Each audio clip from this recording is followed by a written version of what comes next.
Greeting to our lecturer Dr. Abdul Aziz Lai. My name is Mccharles and today I would like to present our thesis report with the title of the impact of interest rate, consumer price index and employment rate towards product among Asia Pacific countries, which is Malaysia, Singapore, Philippines, Japan and China. Without further ado, let's move on to the introduction.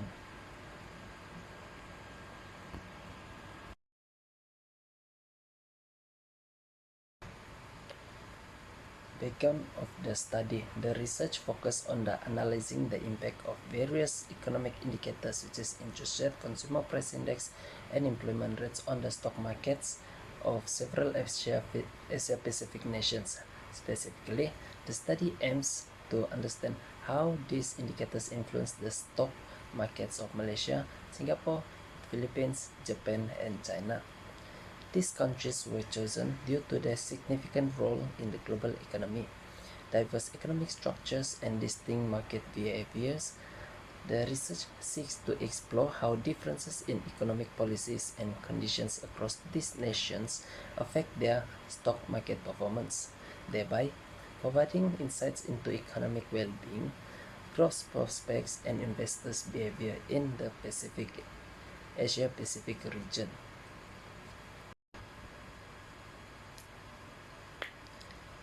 Next is the problem statement. Here we will investigate how these economic factors influence stock market performance over time. The goal is to uncover patterns that can help investors and policymakers make informed decisions in the Pacific region. The first problem that we identify is performance of interest rate and stock market. Second is the behavior of consumer price index and stock market. Third is the dynamic of employment rates and stock market. Each of these problems has different activities that we explore. For example, the changes in interest rates impact stock trading activities, the effect of CPI fluctuations on stock markets, and the impact of employment rate changes on stock market.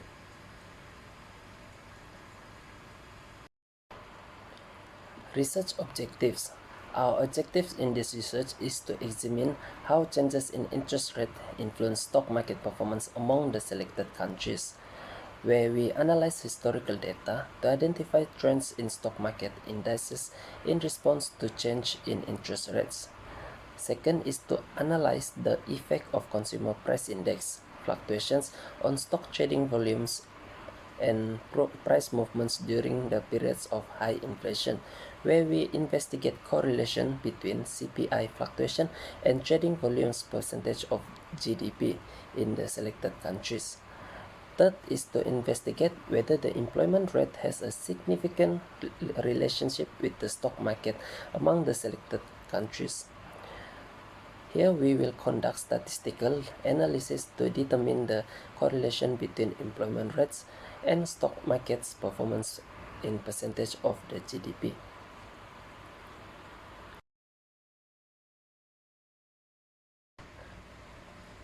Move on to the data and methodology. This is the structure that connections between significant variables such as interest rate, consumer price index, and employment rate. This study was conducted to investigate the influence of economic factors such as interest rate, consumer price index, and the employment rates towards the stock traded based on percentage of GDP in Malaysia, Singapore, Philippines, Japan, and China.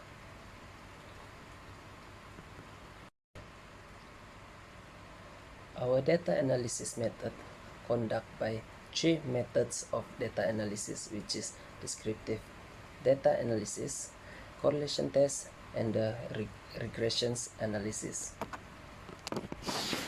Descriptive analysis is a short descriptive coefficients that summarize a given data set, which can be representations of the entire populations or a sample of it.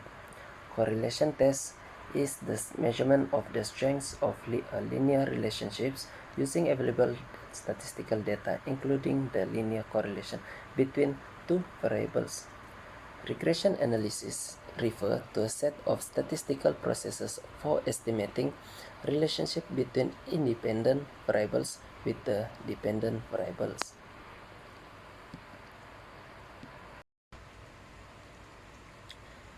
From the data analysis method, the independent variables can be concluded in hypothesis development, where interest rates has a significant effect on stock traded, which indicate that the variable is not rejected by null hypothesis.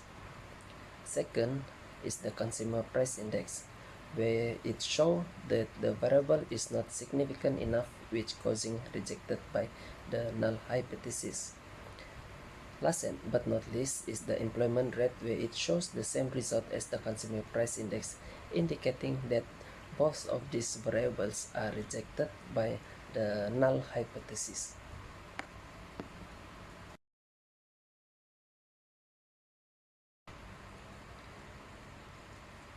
Finding and analysis.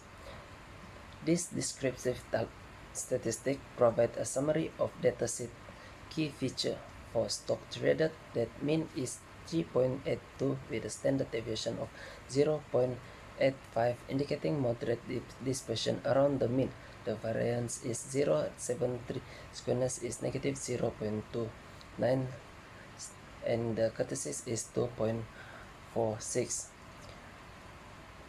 For interest rate, the mean is 2.47 with a low standard deviation of 0.33 and variance of 0.11.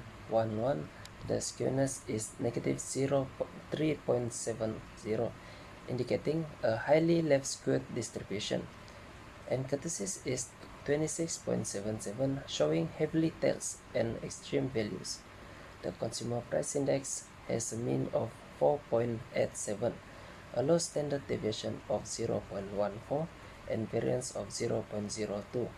Its skewness is negative 1.10, indicating leftward skew, and curtosis is 4.18, showing heavier tails than a normal distribution. Finally, employment rate has a mean of 3.71, a low standard deviation of 0.15, and a variance of 0.02. The skewness is negative 0.5, indicating a slight left skewed, and curtosis is 1.92, showing a flatter distribution with fewer extreme values. Move on to the correlation analysis. The correlation matrix reveals relationship between stock trading activities, interest rates, consumer price index, and the employment rates. Stock traded shows a very weak inverse correlation by negative 0.0305, with interest rate indicating minimal impact on trading activities as rates fluctuate. However, it exhibits moderate positive correlations with the consumer price index, suggesting that higher inflation rates may coincide with increased trading. The strongest correlations for stock traded is with the employment rate 0.49, indicating that the higher employment rate levels tend to correlate with more active trading, possibly reflecting economic confidence and disposable income. Interrelations between independent variables show weak correlations, CPI and interest rates, employment rates and interest rates, and weak in positive correlations by 0.2187 between employment rates and CPI. These insights help understand how economic indicators relate, setting the stage for further investigation into causal relationships using regression models.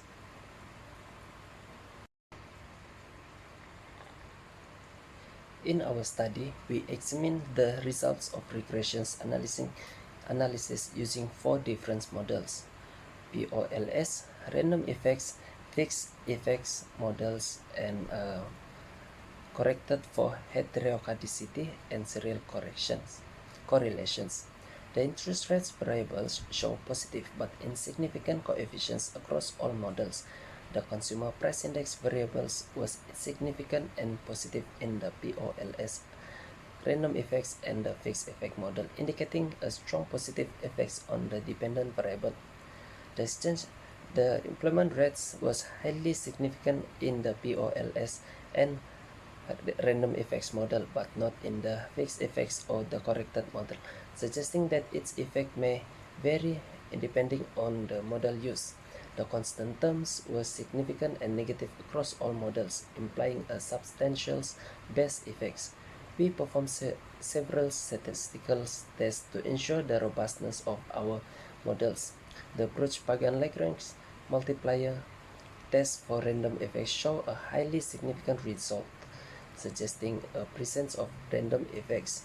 The Hausman test indicated that the random effects model is preferred over fixed effects model. The variance inflation factor VIF was low, indicating minimal multicollinearity among the independent variables. The modified wall test for heterocardicity was highly significant, indicating the presence of heterocardicity. Additionally, the Woolrich test for serial correlations was significant, suggesting the presence of serial correlations. All models were based on 125 observations. The corrected model, which accounts for heterocardicity and serial correlations, provides more reliable estimates in the presence of these issues. The significant results for the consumer price index variable in multiple models highlight its consistent influence, while variations in the significance of the exchange rates variable suggest sensitivity to the model specification.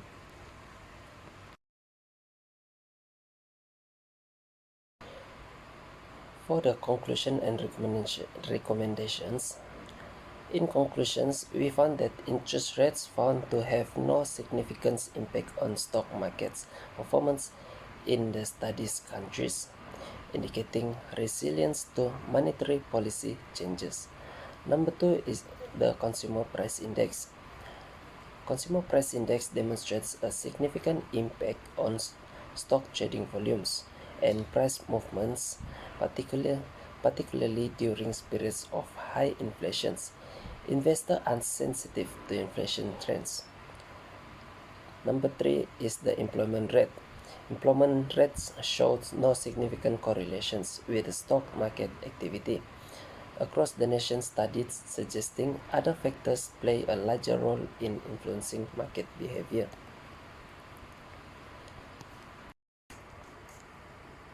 Here are our recommendations. There are four recommendations that we suggest.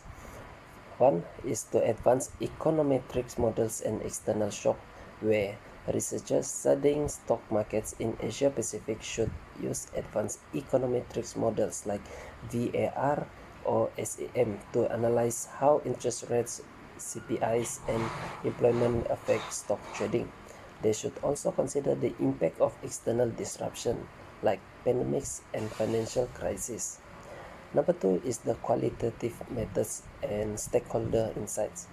In addition to quantitative analysis, researchers should conduct interviews with financial experts and use the case study to understand market sentiment and investor behavior better. This qualitative data complements quantitative models for comprehensive insight. Number three is the long-term analysis and forward-looking perspective. Researchers should analyze extended historical periods to uncover trends and structural changes in how macroeconomic variables influence stock markets. They should also consider emerging economic trends such as digital transformation and global trade changes. Last but not least, integrations of advanced technology and knowledge dissemination. Incorporating AI and machine learning can be enhanced predictive accuracy in analyzing large datasets. Researchers should share their findings widely through conference and open access journals to support the evidence based on the decision making in global financial markets. And that's all from me. Thank you for your attention.